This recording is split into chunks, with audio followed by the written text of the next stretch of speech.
A minha história começa lá em Bauru, minha querida Bauru, né? Eu sou filho do seu Virgílio, que ele era servente de serviços gerais lá do Instituto Brasileiro do Café, que tinha na época, tipo faxineiro, aquele cara que limpa o chão, faz café, corta grama. Minha mãe, Dona Zuleika, era escriturária da Rede Ferroviária Federal. Somando o salário dos dois, a vida era apertada, a gente morava ali na Bela Vista, onde tem a Praça da Bíblia, hoje era meu campinho de futebol, eu era um dos garotos que corriam descalços por lá, jogando bola e sonhando ser piloto. E eu ia para o aeroclube da cidade, ficava na cerca ali vendo os aviões. No lugar que eu ficava na cerca, hoje tem uma estátua minha ali do sonho ao espaço, né? E conversava com os pilotos, eles falaram assim, já que você não tem dinheiro para voar aqui, vai para a Força Aérea, na Força Aérea você pode voar e tudo mais. Mas eu tinha que passar no vestibular da Força Aérea e além disso, eu também tinha que ajudar em casa, né? Eu tinha que trabalhar para ajudar em casa. Então, eu entrei no Senai com 14 anos e consegui meu primeiro emprego com 14 anos também. Como que era isso? Eu estudava de manhã no Senai, fazia curso de eletricista dentro da Rede Ferroviária Federal. Ali mesmo à tarde eu trabalhava como eletricista aprendiz, ganhava meio salário mínimo.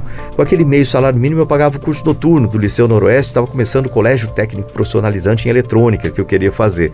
E foi assim que eu fiz o ensino médio. Eu lembro que eu estudava nas locomotivas, que eu não tinha folga, aquele livro cheio de graxa. O pessoal olhou para mim, você é um moleque, você está sempre com esse livro embaixo do braço, está estudando para quê?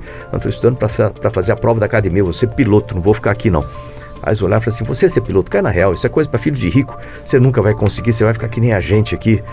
Aí cheguei em casa chateado aquele dia, Dona Zuleika, minha mãe, chegou do trabalho, olhos azuis, italiana, brava demais, olhou assim e falou, o que foi? Falei, nada, fala lá o que foi. Aí eu falei que eu quero ser piloto, eles falaram que é impossível, eu acho que eles têm razão. Ela, presta atenção.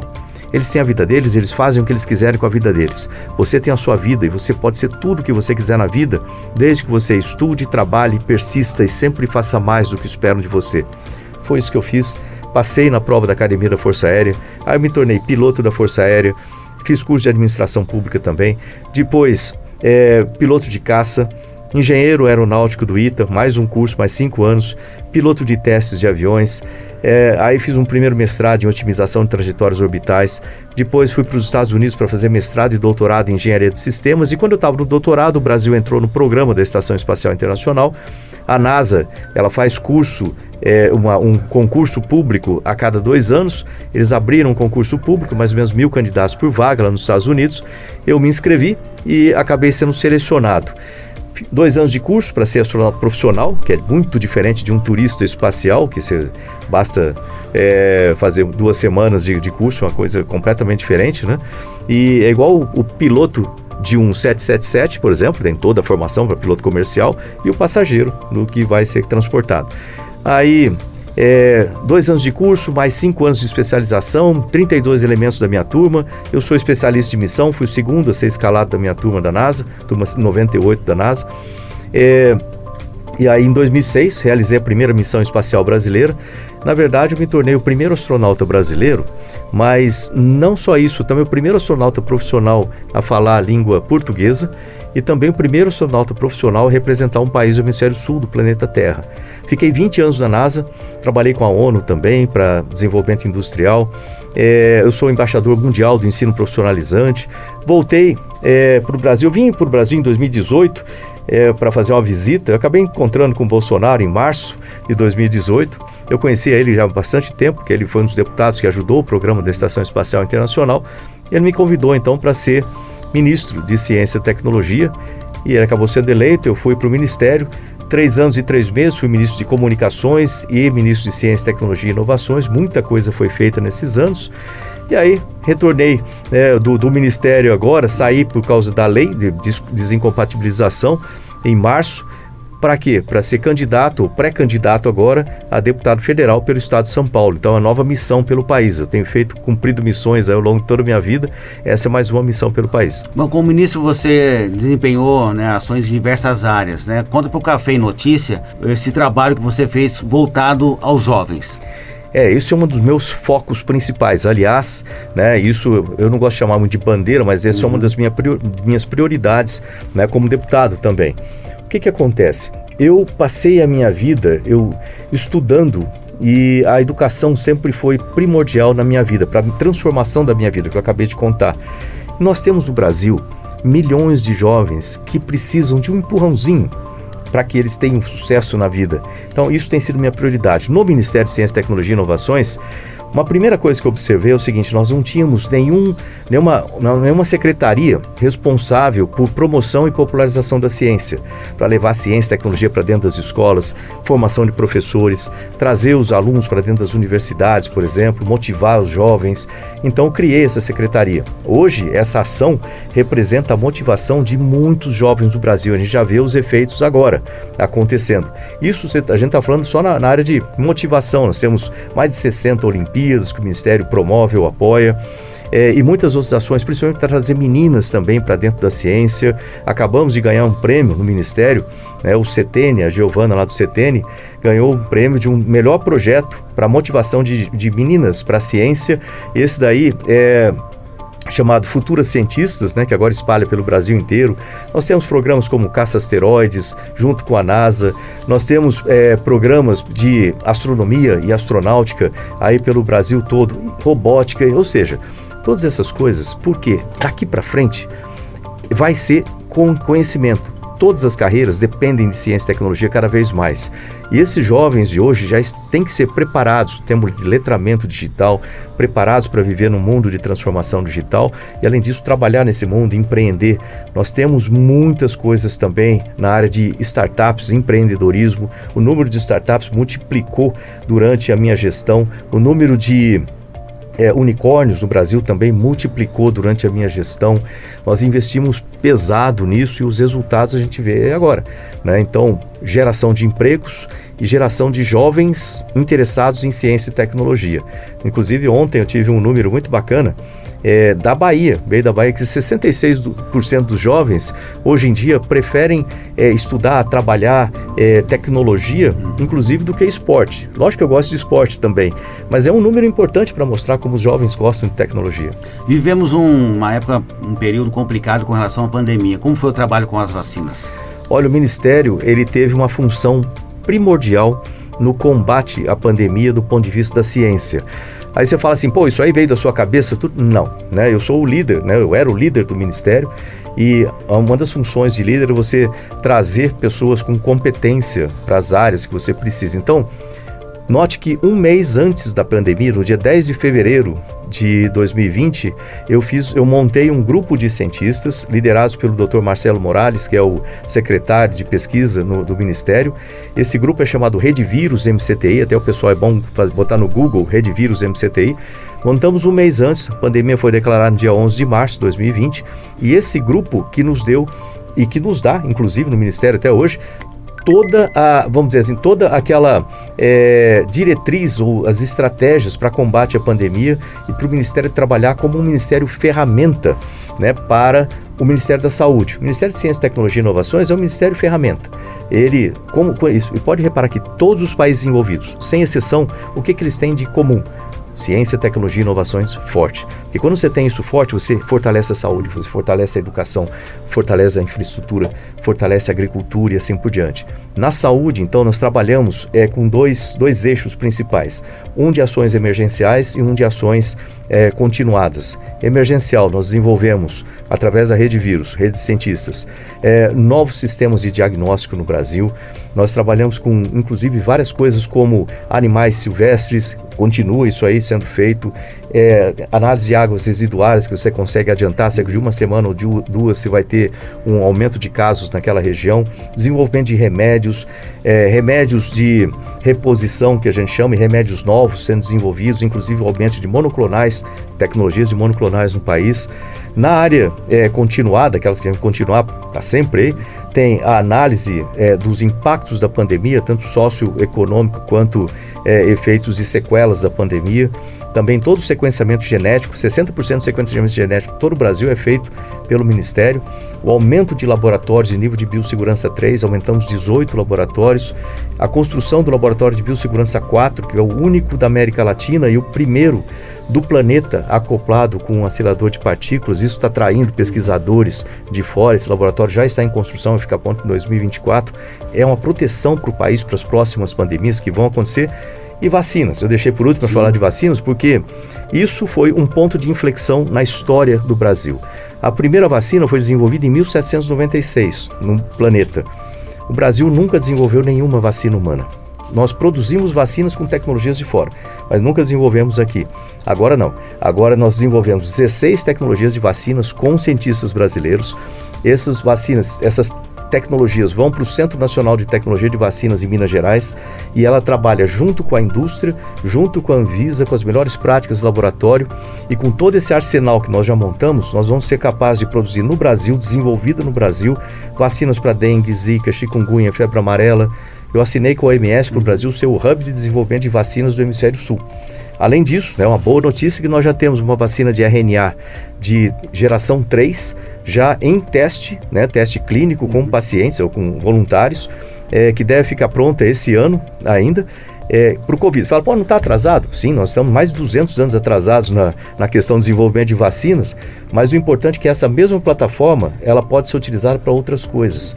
Ela é de terceira geração, ela pode admitir até, como ela é uma dose muito pequena e muito eficiente, ela pode admitir até 5 variantes.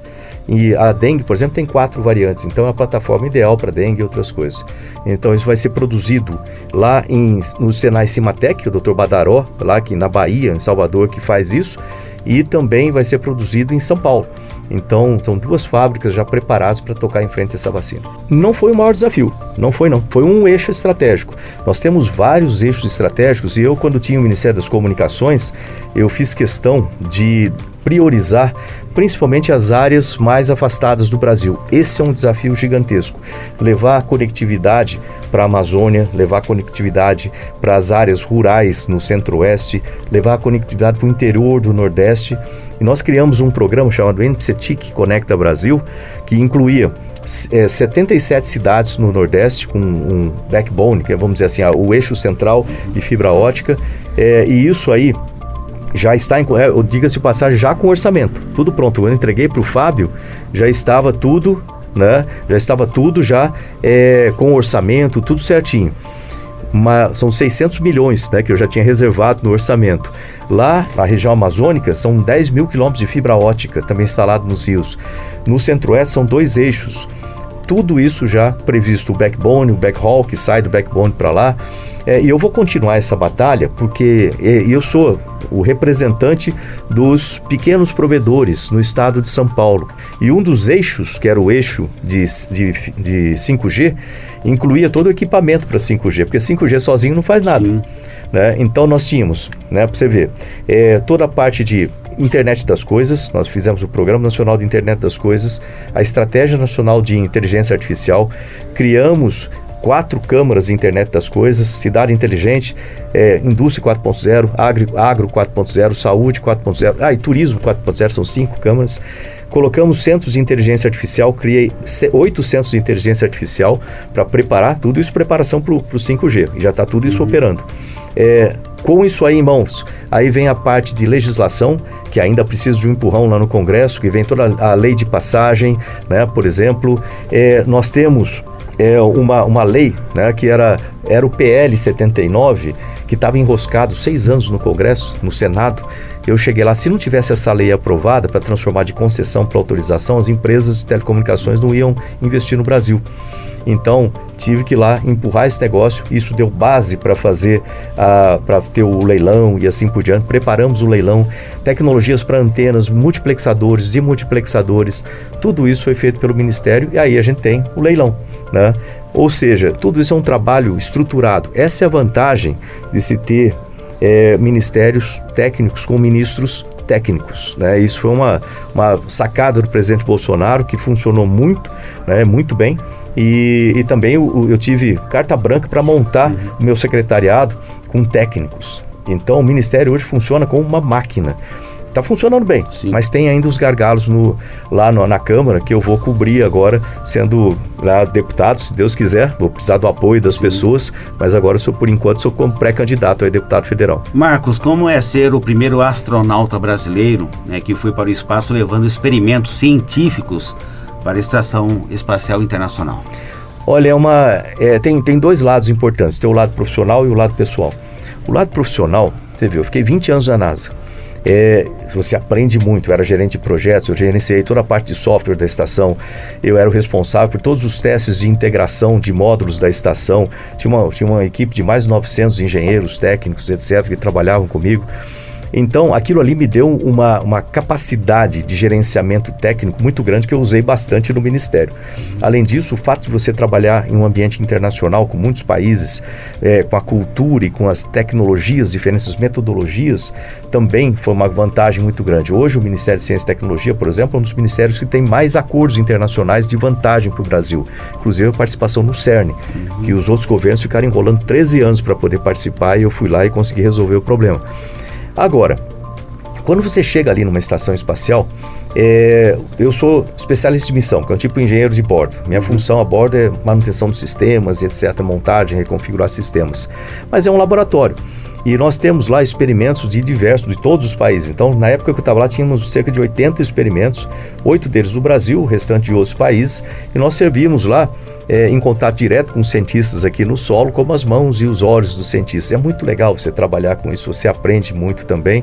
E do lado pessoal, o que eu digo assim é que muda a maneira como você encara a vida. Eu ainda sou bastante, acho que dá para notar, muito pragmático. Eu trabalho com estratégias, com planos e etc.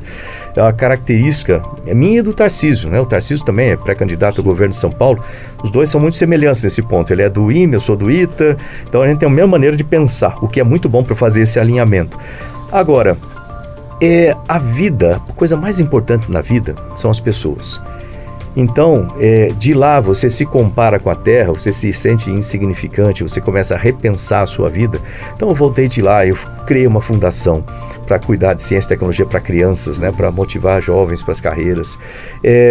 Eu comecei a trabalhar com a ONU para desenvolvimento industrial, para estar mais próximo das pessoas, nos lugares que eu visitei voando, aí eu visitei pela Terra, vamos chamar assim. Eu tenho trabalhado muito junto com a educação. A educação é a minha paixão, vamos dizer, tanto que é uma das minhas prioridades agora como deputado federal, é a educação, melhorar a educação no país, para dar chance para esses jovens que, como eu, hoje em dia não têm recursos como não tinha lá atrás. Então eu acho que fiquei muito mais humano nesse sentido, sabe? Isso é uma coisa muito bacana e para mim foi um complemento muito bom como ser humano, né? Para fazer as coisas sempre colocando o ser humano no centro. Isso sempre foi a técnica, vamos dizer assim, dentro do Ministério de Ciência, Tecnologia e Inovações. Se você olhar nos valores que nós colocamos lá no Ministério, você vai ver que às vezes o pessoal olha e acha estranho: compaixão. Mas por que compaixão como valor de um Ministério de Ciência, Tecnologia e Inovação? Porque compaixão não é ter dó de ninguém. Compaixão é você se colocar no lugar da pessoa e ver aquele problema ou aquela situação a partir daquela perspectiva. Essa é a única maneira que você consegue, como gestor público, ter resultados eficientes. Se você não se colocar no lugar da pessoa lá que você vai atender como seu cliente, o Ministério fala assim: todos os brasileiros são os nossos clientes, eles pagam o nosso serviço. Então a gente tem que fazer as coisas para eles. A missão do Ministério era produzir conhecimento, produzir riquezas para o Brasil através de novas empresas, empregos e etc., de base tecnológica, e melhorar a qualidade de vida das pessoas. Então, essa é a função do Ministério e as pessoas sempre têm que estar no centro de tudo isso. Eu vou levar exatamente isso, né, para dentro do Congresso Nacional, agora como pré-candidato a deputado federal. Para encerrar agora então no Café Notícia, entrevista com você, Marcos Pontes, qual é essa nova missão de candidato a pré-deputado federal? Eu estou aí nessa missão nova pelo país. Se você observar, a minha vida inteira eu fui cumprindo missões, seja como piloto de combate. Quantas vezes eu decolei com o tempo fechado lá em Santa Maria com meu filho Fábio lá no berço, e não é por causa do salário que você faz isso, é por causa dessa bandeira. O pessoal não está vendo, mas você está vendo aqui no meu peito essa bandeira do Brasil. É por causa disso. Então, eu sempre fui um apaixonado pelo Brasil, eu sou uma pessoa que trabalha para isso, né? E durante muito tempo no exterior eu carreguei essa bandeira, acho que foi o único cara, eu sou o único cara por enquanto que falou do Brasil fora do planeta, inclusive. Então o Brasil sempre foi uma paixão para mim e cumprir missão com a minha vida, inclusive.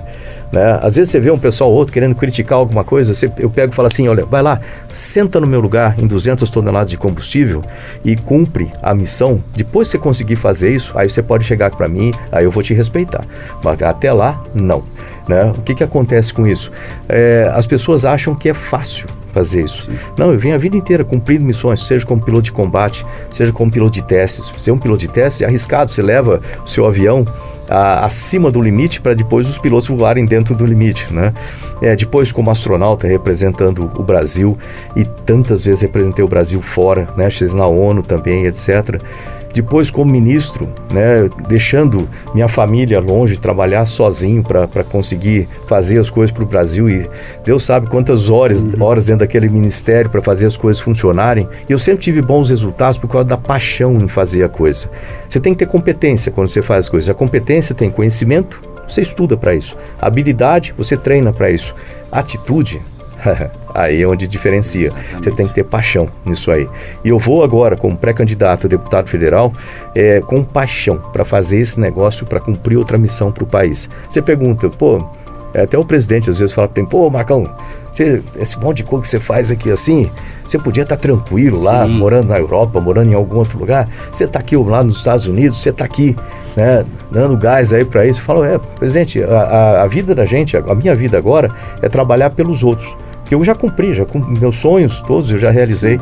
Agora o meu sonho é poder ajudar as pessoas. E como deputado federal eu vejo a oportunidade que eu tenho de ajudar mais as pessoas, estar mais próximo das pessoas. Ex-ministro Marcos Pontes, foi um prazer tê-lo aqui no Café e Notícia. Olha, eu agradeço muito. Queria pedir para as pessoas entrarem no meu site, né, marcospontes.com.br. Ali tem muitas informações interessantes e também pode entrar em contato comigo, né? Então é importante ter essa interação. E agora, né, durante essa pré-campanha, eu estou visitando muitas cidades aí no interior. Eu vou procurar manter atualizado, né, no meu Instagram, né, @astropontes. Então eu coloco as informações lá para o pessoal me acompanhar, para eu ter o prazer de apertar a mão dessas pessoas nas diversas cidades aqui no interior de São Paulo.